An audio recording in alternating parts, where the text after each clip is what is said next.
जय शीतला माता की। मऊ जनपद के समस्त धर्मावलंबी जातकों को नमस्कार। मैं कर्ण सांडिल।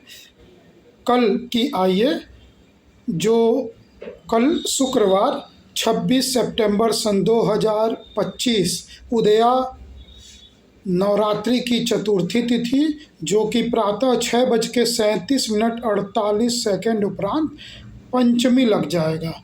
तो इस तिथि में क्या शुभ है, क्या समय अशुभ है, कौन सी दिशा अशुभ है, क्या करना शुभ है और क्या करना अशुभ है, राहु काल कब है, रवि योग भी बन रहा है तो कब बन रहा है, और कल जो नवजात शिशु उत्पन्न होंगे क्या वो काल सर्प योग से ग्रसित, मांगलिक दोषी या फिर 27 में पढ़ेंगे कि नहीं पढ़ेंगे, उनकी क्या राशि की नाम होगी, क्या शुभता होगी उनके जीवन में और क्या अशुभता होगी, ये सभी हम जानेंगे।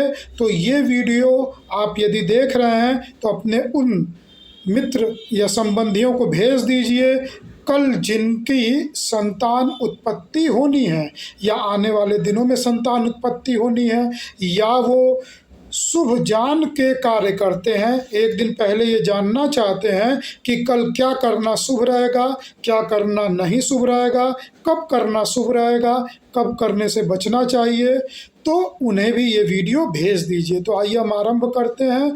तो मैंने आपको तिथि बता दिया कि कल चतुर्थी उदया तिथि रहेगी, जो प्रातः 6:37 उपरांत पंचमी तिथि लग जाएगी। कल सूर्योदय 5:59 पे होगा, वह सूर्यास्त 5:55 पे होगा।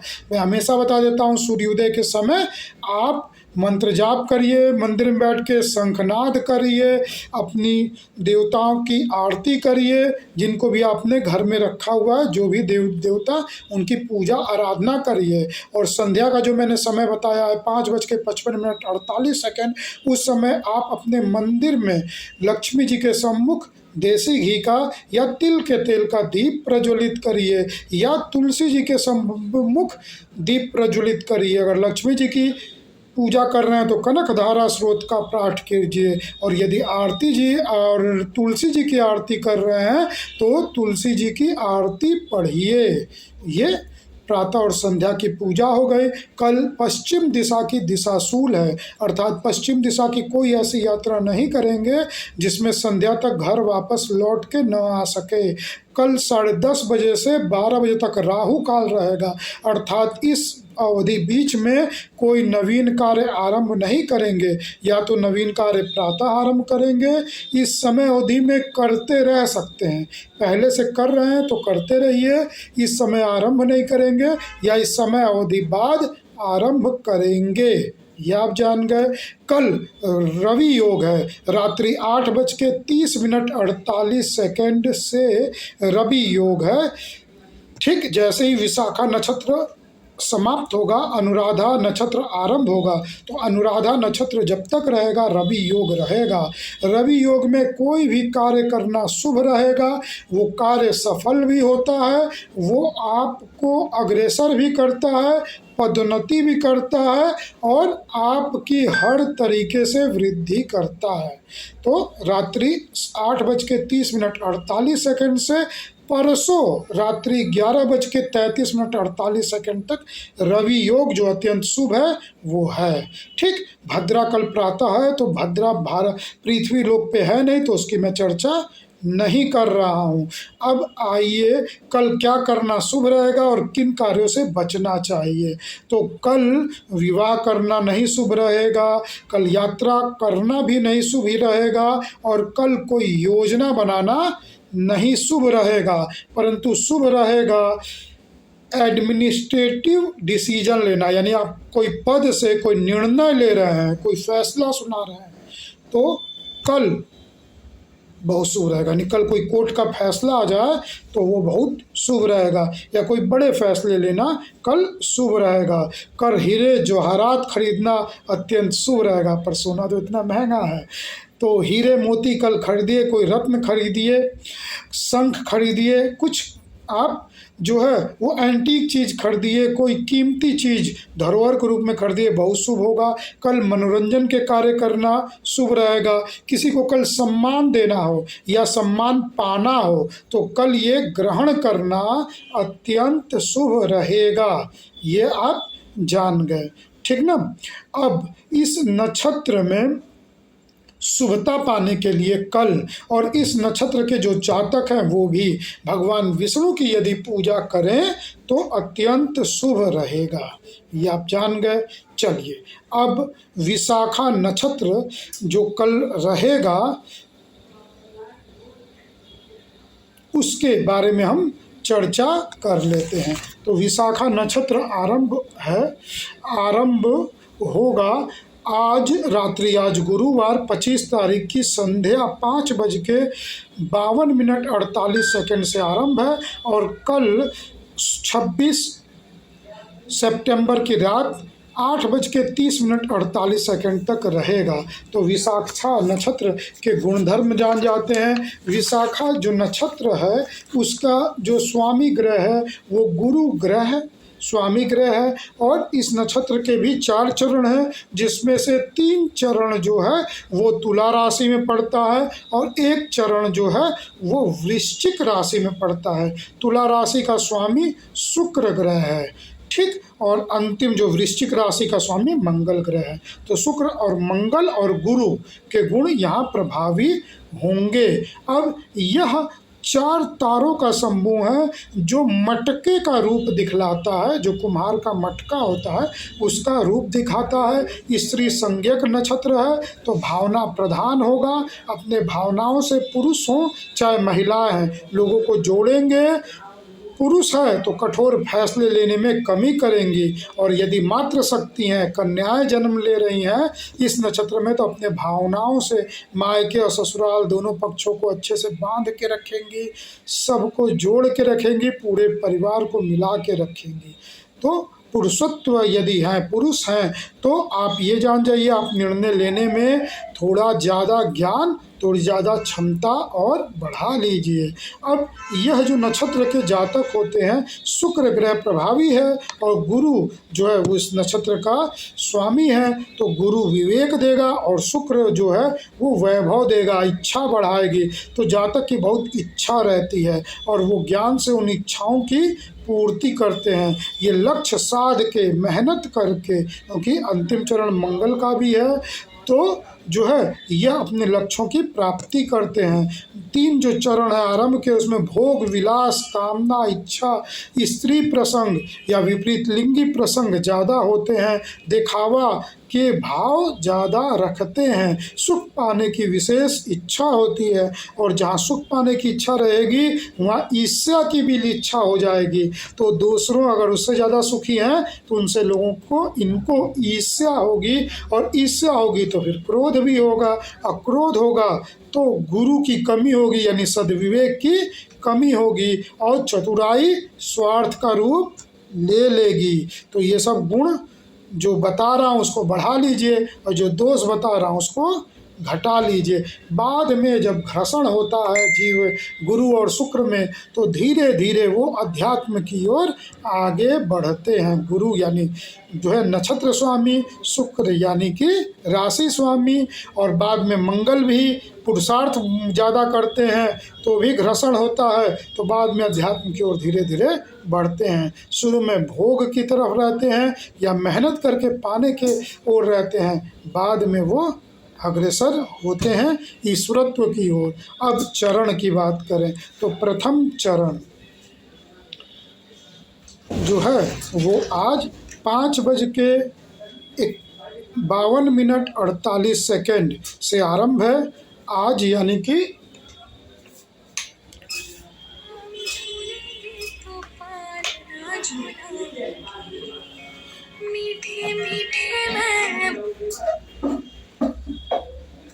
आज यानी 5:52 यानी गुरुवार 25 सितंबर को 5:52 से आरंभ होकर रात्रि 12:32 तक प्रथम चरण रहेगा विशाखा नक्षत्र का, जो कि मेष नवांश में पड़ेगा। तो तुला राशि में मेष नवांश में, मेष नवांश का स्वामी मंगल ग्रह है। तो जातक पे गुरु के गुण प्रभावी होंगे, शुक्र के गुण प्रभावी होंगे और फिर जो है मंगल के गुण प्रभावी होंगे। तो हम ये मानक मानते हैं कि ये तीनों ग्रह कुंडली में शुभ अवस्था में हैं और शुभ ही फल देंगे।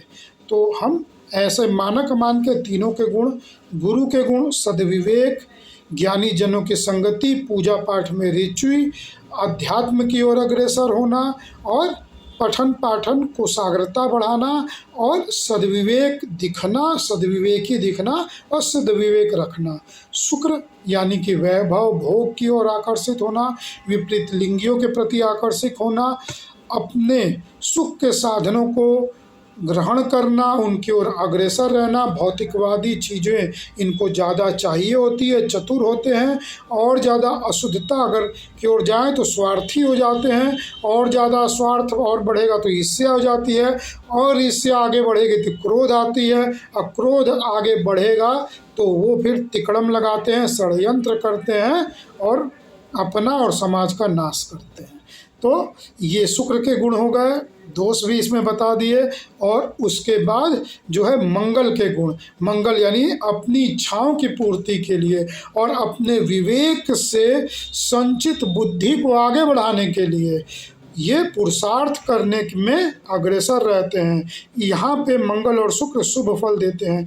जातक ऊर्जावान पुरुषार्थी रहते हैं और अपने कार्य के प्रति एकाग्र रहते हैं, समाज की सेवा भी करते हैं और समाज में प्रसिद्ध भी होते हैं। गुरु और शुक्र और मंगल तीनों समाज का नेतृत्व करेंगे, पुरुषार्थ करेंगे और प्रसिद्ध होंगे, ये गुण दिखाई पड़ेंगे।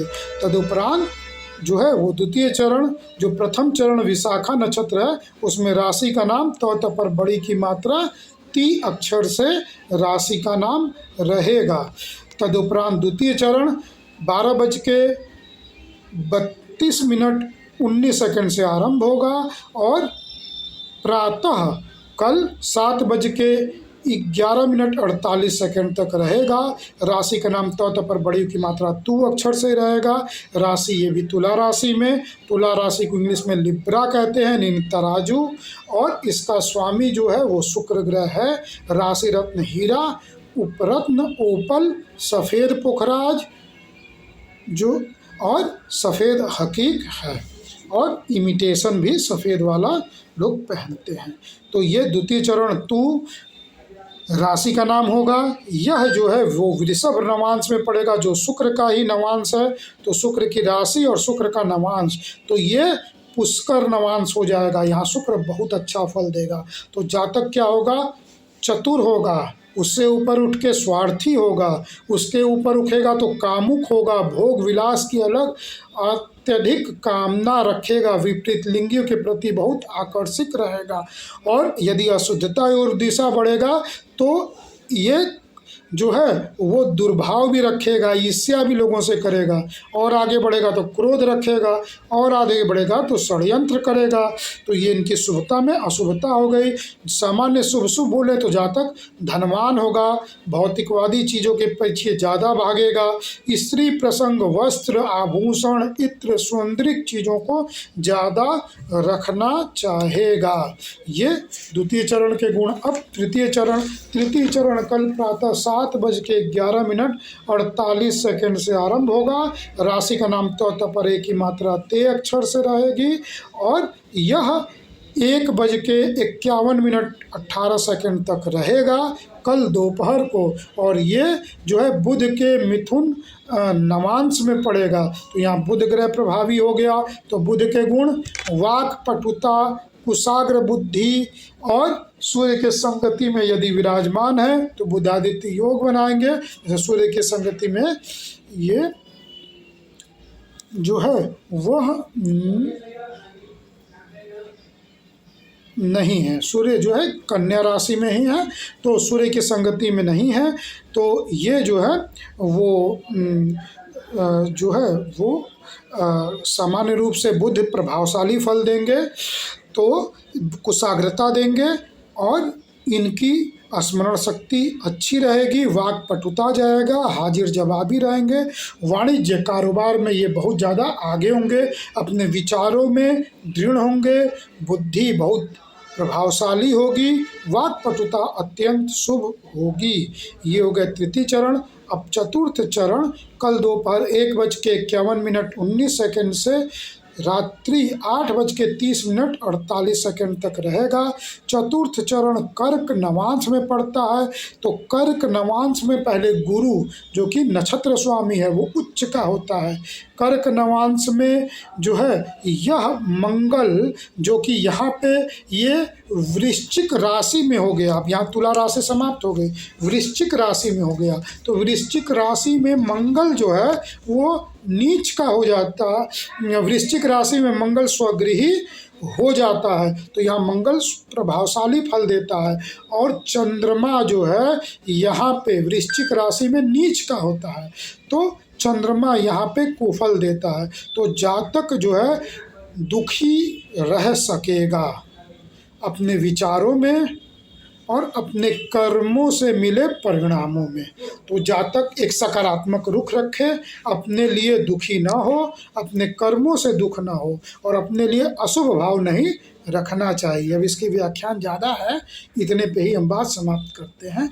तो जातक अपने मनोवृत्ति को लेके सकारात्मक रहे, माता पिता ध्यान रखें, इस चरण के जो जातक हो उनको अकेला नहीं छोड़ें। युवा अवस्था में जब वो कठोर निर्णय ले रहे हों, परीक्षा का समय हो या जीवन परिवर्तन होने की बेला हो, किसी एग्जाम द्वारा, किसी इंटरव्यू द्वारा, नहीं तो घात हो सकता है, डिप्रेशन में भी जा सकते हैं और बड़ी चीज़ें भी हो सकती हैं। अब यहाँ गुरु शुभ है, तो ये अपने सद्विवेक से और अपने ज्ञान से अपने नकारात्मक क्षमताओं का नाश कर लेते हैं। कभी कभी नहीं कर पाते हैं तो संगति और सद्बुद्धि के लोग इनकी संगति में रहते हैं तो उनका सानिध्य इनको अग्रसर कर देता है, पर यहाँ सतर्कता की जरूरत रहेगी। समझ गए? चलिए, तो ये चतुर्थ चरण हो गया। अब विशाखा नक्षत्र गंडमूल नक्षत्र नहीं है, अर्थात जातक की 27 पूजा नहीं होंगे। जातक चंद्र कुंडली से मांगलिक होगा, लग्न कुंडली से मांगलिक वो नहीं होगा। क्या होगा जब हम कुंडली बनाएंगे आपके जन्म समय के आधार पे, तभी हम बता सकते हैं। और ये चंद्र और ये जो जातक हैं वो काल सर्प योग से ग्रसित नहीं होंगे। ठीक, तो ये आपको पूरी मैंने जानकारी दे दी। इसके अलावा कोई प्रश्न है तो आप हमसे प्रश्न कर सकते हैं, ये आपको मैंने बतला दिया। अब यदि आप हमारे यहाँ कुंडली बनवाना चाहते हैं तो पूरे विश्व से कहीं से भी आप कुंडली बनने हेतु हमें दे सकते हैं। ठीक, हिंदी और अंग्रेजी दोनों विधाओं में हमारे यहाँ कुंडली बनाई जाती है और कुंडली की व्याख्यान दी जाती है।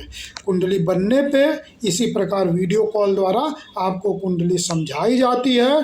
तदुपरांत कुंडली को कोरियर द्वारा आपको भेज दिया जाता है। जब कुंडली आपके यहाँ पहुँच जाती है तो पुनः आप कुंडली को पढ़ लीजिए और फिर हम वीडियो कॉल करके आपको कुंडली समझा देते हैं जो आपका प्रश्न है। और उसके बाद अगर आपके समाज में कोई विद्वान जन है, आपके अपने पंडित जी हैं, कोई मित्र भी ज्योतिष हैं, या आपके जिस जगह रहते हैं वहाँ कोई ज्योतिष है, तो आप हमारी कुंडली को क्रॉस एग्जामिन करवा सकते हैं। और फिर कोई प्रश्न हो तो 1 महीने के अंदर पुनः आप हमसे क्रॉस एग्जामिन करके समझ सकते हैं, जो निःशुल्क रहेगा। इस प्रकार 1 महीने में आप कई बार हमसे कुंडली परामर्श ले सकते हैं। इसके अलावा कुंडली आपको नहीं बनानी है, केवल परामर्श चाहिए, तो बहुत ही न्यूनतम शुल्क पे आप हमसे 10 मिनट वार्ता करके कुंडली परामर्श करवा सकते हैं। इसके अलावा यदि आपके बालक या बिटियां हैं जिनकी विवाह करनी है तो आपको कुंडली मेलापन करवाना पड़ता है। कन्या में तो बड़ी समस्या होती है कि आपको वर के घर जाना होता है, राशि पुकार का नाम, जन्म का समय लेके आते हैं, फिर अपने पंडित जी को दिखलाते हैं और फिर दोबारा जाते हैं, बड़ा समय और धन का नुकसान होता है। तो आप हमारे यहाँ एक न्यूनतम शुल्क पे रजिस्ट्रेशन करवा लेते हैं, तो जब आप जाते हैं और पुनः आप जब आते हैं तो आना की ज़रूरत नहीं है, वहीं से आप हमको डेट ऑफ बर्थ प्लेस दे दें तो हम आपके पुकार के नाम से, राशि के नाम से और पूरी कुंडली से कुंडली का मिलान करवा के यथार्थ आपको बता देते हैं कि ये विवाह आपके लिए गणना से उपयुक्त है या नहीं है। तो आप इसका पूर्णतः लाभ उठा सकते हैं, आपका धन और समय दोनों बचता है। और भी आपको कोई धार्मिक सामग्री चाहिए, रुद्राक्ष चाहिए, शंख चाहिए, कोई जो है उपरत्न चाहिए, तो आप हमें सूचित करके आप जहाँ हैं वहीं पे आप इसको मंगवा सकते हैं और आपको अच्छा नहीं लगने पे ये पुनः वापस आप करवा सकते हैं, ठीक ना, पुनः ये वापस हो जाएगा। तो ये आपको हमारे यहाँ सुविधा मिलती है, आप इसका लाभ उठाइए। और प्रश्न ये था कि कब दिवाली पड़ेगी, तो दिवाली में मतभेद है क्योंकि उदया अमावस्या मंगलवार 21 तारीख को मिल रहा है, पर 21 तारीख को संध्या को 4:23:48 पे ही जो है वह समाप्त हो जाएगा जो है वो अमावस्या, तो संध्या से पहले ही समाप्त हो जा रहा है। और ये जो त्यौहार है वो रात्रि का त्यौहार है, तो इसीलिए 20 तारीख सोमवार को रात्रि में हमको अमावस्या मिल रही है, क्योंकि अमावस्या तिथि सोमवार को 2:53:48 पे आरंभ है, तो सोमवार को हमको मिल रही है। तो सोमवार 20 तारीख को ही जो है वह 20 अक्टूबर को दिवाली मनाई जाएगी, ठीक। ये प्रश्न का उत्तर आपको मैंने दे दिया, लोग मुझसे प्रश्न किए थे तो ये उत्तर है। धन्यवाद। वंदे मातरम।